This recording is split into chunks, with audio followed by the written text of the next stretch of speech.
a better life just because they don't have money. These are more of his pictures.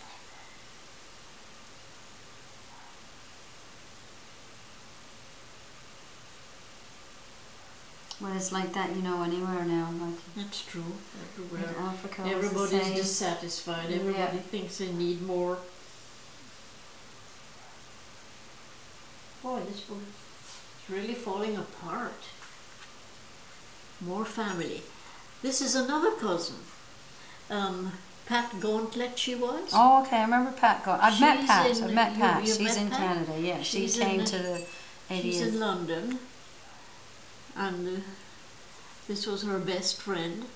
This is staying at the hotel. This is Stu anyway, little bitty boy. Gerald Dunlop.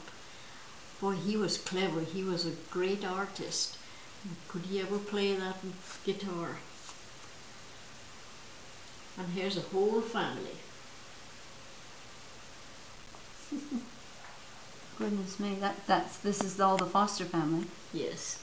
Mom and Dad, Phyllis, me, Betty, Jackie, Mike, Stu, and Lanny. Goodness me. And who's still alive now? Here we are. Phyllis, myself, and Betty so far, and Jackie, and Mike, and these two are gone. Stu and Alan.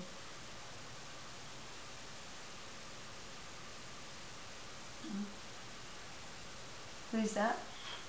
That's Stu, and that's Alan, and that's Mike.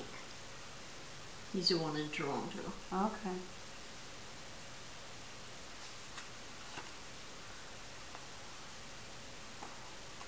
Boy, these pictures keep sticking. I don't even know what pictures I took out of there. These are our cousins, at least she is, Gwen, in Guatemala. Her father was transferred, he worked for the United Fruit Company, and they transferred him to British Guiana, I think it was first, and then Guatemala. And the girls grew up and married in Guatemala. And there's Fritz again. Here's Gwen, and she and I we went riding. Dear old Dandy. It was so funny. Dad gave that horse to Dandy, and nobody, I was the only one in the whole family who was interested in riding. Well, Phyllis and I used to ride when we were very little, and Dad had 2 fillies that were rideable, and we used to ride. But Phyllis's horse used to run away with her. Cleo, she was very spirited. Swallow never ran away. She was not as spirited as Cleo was. Anyway, after that, Phyllis never rode. After Lanny was born, and she sort of took charge of him and raised him because Mom was busy in the hotel. And when Dandy was born, Dad gave him to Jackie, and Jackie was only interested in fishing. He never ever saw the horses or anything. So I took to riding Dandy. And the other day, not too long ago, I said to him, you know, Jackie, all these years, and I've never thanked you for letting me have Dandy, because I was the only one who had anything to do with the horse. And he said, well, why should you? And I said, well, because he was your horse. And he said, was he? I didn't know that. After all these years. That's true love. Because our path never ran smooth.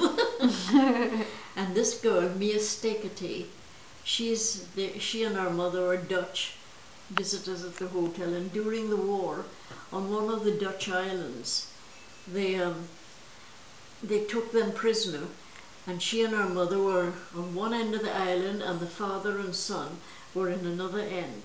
And they didn't, all during the war, they didn't know where they were. And then the Red Cross brought them together after the war. But when she was in Jamaica, every time, we have lots of Chinese there. Yes, Not many. No, I don't know of any Japanese there. But she was scared of the Chinese. She would think they were Japanese, you know. Oh, yeah, yeah. Yeah, my best friend is Jamaican Chinese who lives in the Blue Lagoon. She's still there now, and she's got the dive centre now because we used to scuba dive together.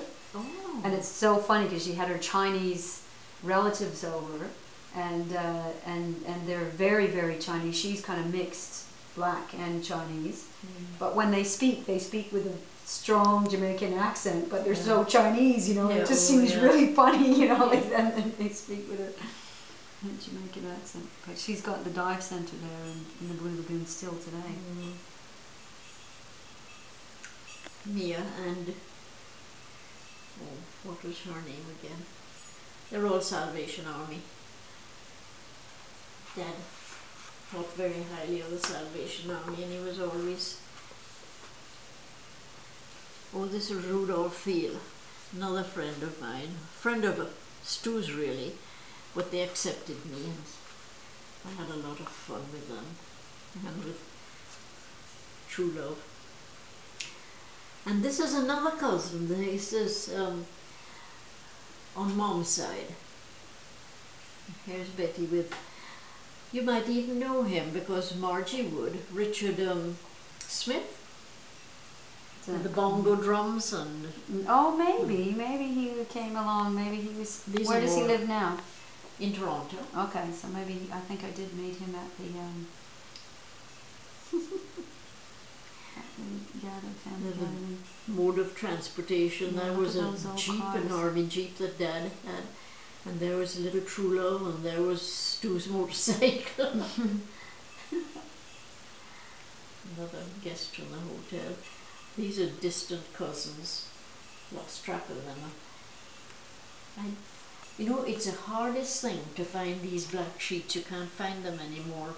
But I was able to replace these. This is Jackie's wife when their wedding. Jackie and Jean. Isn't she beautiful? She was a pretty girl. These are missionaries from South America. They're American, but they were in South America for a long time.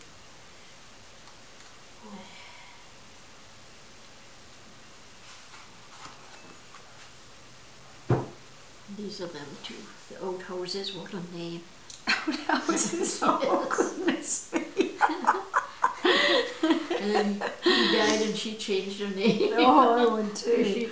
She couldn't live with that name. And these are the people I stayed with when I first came over. The Alice Erlandson and Marcia Burdick in St. Petersburg. She was the best mechanic in St. Petersburg, and she really was. They were very good to me. And this was when I went to Canada. I went up in November of 1949. Oh goodness. And this was what I went up into. Yeah, I was going to say that's a little different than the beaches. Yes. Tons of snow. My first experience of snow, 1950. And this was Jackie's first born, Beth. They live in Jackie's house now in Titusville. More pictures of Beth. And then Phyllis came up and visited when we were, and this was Jarvis Street Baptist Church where I went to church, and Mike. And this is the family that he stayed with when I first came up. And Dad and Phyllis came up. It was really nice.